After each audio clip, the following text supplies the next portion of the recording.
Hey, Meeks. We have salad stuff, right? Okay. I'm gonna have salad with my next meal, I think. The hardest part about me training for a competition and trying to be like the Jay Cutler people know as a bodybuilder, not as like just a fitness guy, as a competitive bodybuilder, is the amount of calories I need to eat, the consumption of food, because it's consistent. And I still can't eat enough. Like I'm in a deficit now on a daily basis trying to eat enough food.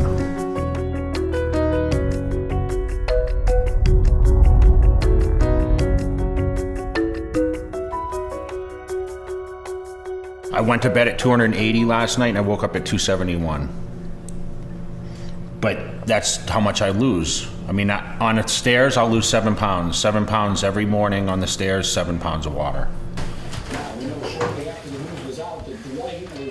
The way I balance everything is what I wake up to and what I go to bed at a lot. When I get to the point where I wake up at the same weight I go to bed at, that's when I know my body's in a good holding pattern.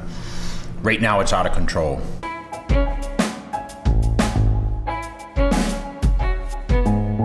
He has a pretty big breakfast, actually.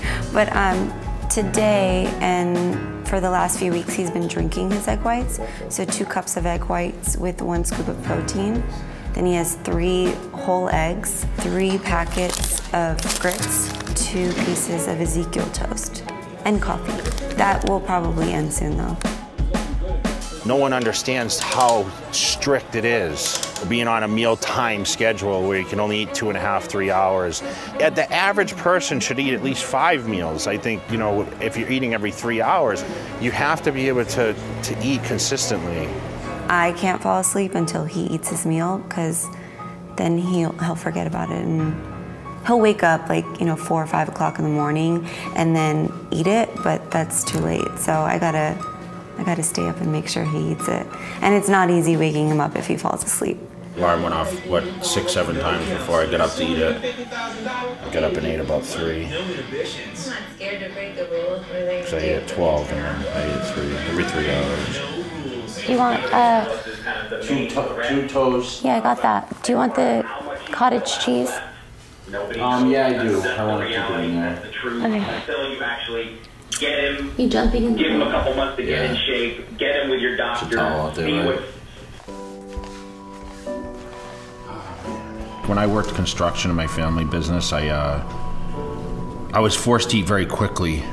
So now I actually take my time and enjoy my food a lot more because I'm not rushed. But I would only eat like 3 major meals a day. I was in the pitfalls of what everyone else did or does, you know, and not eat enough sufficient amount of calories on a continuous basis. So for me, the amount of calories I can eat is just, it's off the textbook. It's hard because you fall like, okay, you have to eat on a diet and you can't eat, you know, everyone cuts processed foods and they eat, you know, no fruit and they can't eat certain things. But with me, if I cut that stuff, I shrink.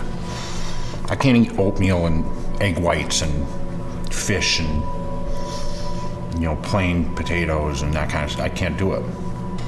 I need to have like a lot of simple stuff in there, like the grits and like sugars after I train and some fruits in there and something fast. If I eat high carbohydrates that are fibrous, like high fiber, it burns. It doesn't do anything for me. It doesn't hit my body hard enough. Ron, what's up? Yeah, and then on both the east and west side, you have, you know, obviously Teriyaki Boy, which has the Jay Cutler bowl. It's famous for that. I'm always a big fan of 9 Steakhouse at the Palms. STK is also great at the Cosmopolitan. I go there quite often. What's the name of that pizza place next to Kaizen? Joe's Pizza? Joe's Pizza. Of course, yeah, that's the best In-N-Out burger. I just came off the In-N-Out burgers last week. No more In-N-Outs for 12 weeks. Most bodybuilders love to eat. They crave, oh, I gotta eat this, gotta eat that. I have 0 cravings. I have 0 anticipation for any meal that I eat. I don't look forward to eat anything. If you ask me what my favorite food is, I don't have a favorite food. I don't like to eat anything. There's nothing specific that I like. I don't like to eat anything. I don't look forward to any meal at all. I've been eating, today I ate heavy. I mean, but you have to go like back to eat now. Well, dude, it's hard getting back to eating anyway, you know? Right. I mean, I didn't want to come back to this shit, you know? That was the worst part of my job, dude. Was eating, you know? You're trying to run on no gasoline when you don't eat. You know, how you're gonna have productive workouts. I try to tell people, like, you gotta put as much effort into a diet as you do into your weight training. Everyone goes to the gym, you know, 4 or 5 days a week that's into it. But they don't eat sufficiently enough to fuel that.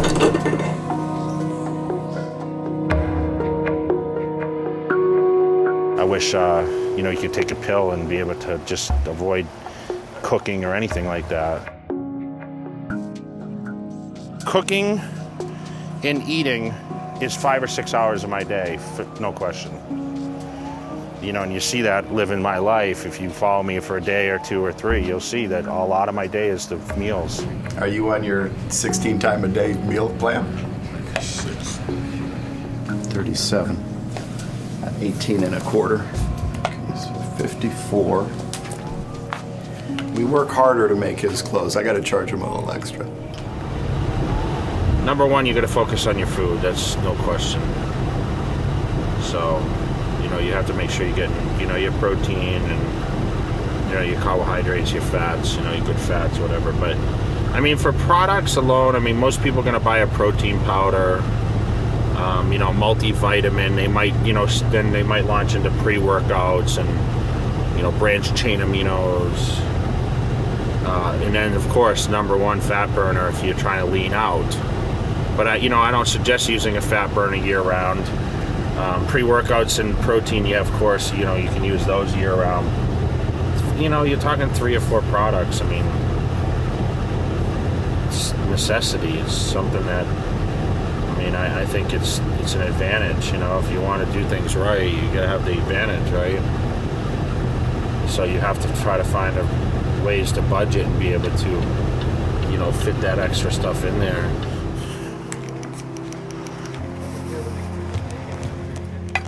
There's nothing better than chicken on the grill. 10 ounces of chicken. You know, I grew up on a farm, so I mean, I knew food values kind of early. We were never allowed to eat very poorly. And I was in Massachusetts, so the meat that I was getting was very good quality. I mean, I attribute a lot of that to what my success was, because I was buying, like, you know, cows and like chicken breasts from like a real farm. I eat, you know, 100 grand worth of food probably between eating out and eating on a diet. I mean, I'm in Vegas, I go out, I eat out a lot too, you know, when I'm not training. So, I mean, that might not just be for myself, but just saying in general on food, it's my biggest expense probably. You know, I kind of do my thing. I like to stay at home and prep my food. I like to weigh everything. Like, I weigh everything. This is 10 ounces of meat, 12 ounces of potato. I mean, obviously now is a crucial time because I'm in training, so I take it much more serious. When I train, I don't like to eat out that much unless it's catered to what my diet is. This filet steak, right? You can tell the difference how it cooks. I wonder if that other stuff is filet or not. It looks more like flank steak, huh? Just water is good, I think. Thanks.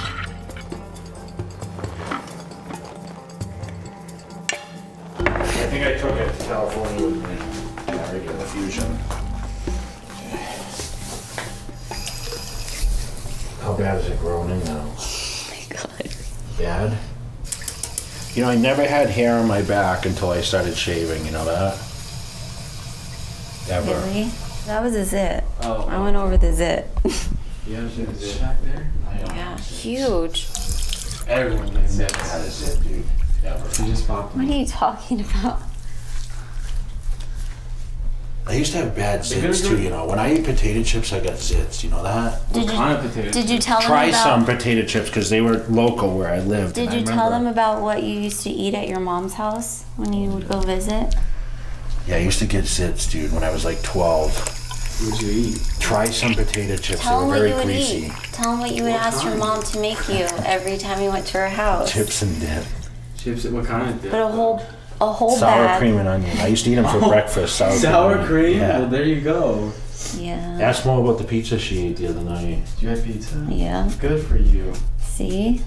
Someone has to Listen, have it. it's tough, man, because it's like, at some point, like, you want to go eat junk food and you think to yourself, like, what would Jay say? Kind of. Oh. Would he be like? He would say, I would honestly. do you really need to eat that? If I'm on a diet, That's what he says. if I'm on a diet though, I'm like thankful if someone can go eat some junk food, you know? No, of course. No, I'm not saying like Listen, that. man, I'm not, I'm not a saint. I've eaten plenty of junk food. I mean, there's no question, cheesecake and desserts and all that stuff.